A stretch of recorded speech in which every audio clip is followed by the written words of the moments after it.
Ljubljanski maraton je ena od prireditev, ki je res v ponos in čast Ljubljani, ki govori o športnem tekmovanju, o zdravem življenju, ki združuje tako tiste, ki so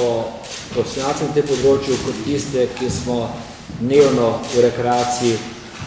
na svojih poteh. Upam, da bo število spet rekordno, upam, da bo lepo vreme, sama organizacija, sem prepričan, da bo BP, da ne bo nobenih problemov kot vsa leta do sedaj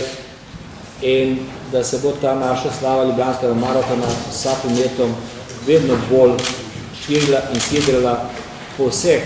svetovnih mestih, da bo deležba vsako leto močnejša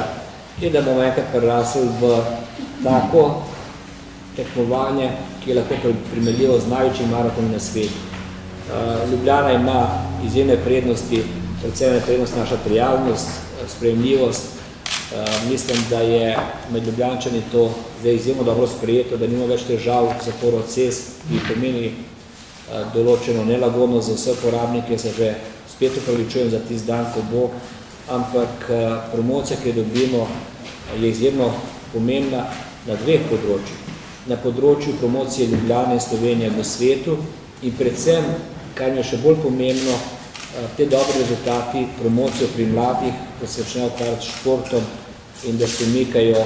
iz cest ali kakšnih lokalov. Tako da mislim, da svoj namen dosegamo, tudi vedno več mladih je vključenih, od najmlajših naprej imamo za vse tekače, glede na njihove sposobnosti, primerne oblike tekem, tako da spoštovane novinarji, dobrodošli na Ljubljanski maraton tudi kot tekmovalci in tekači.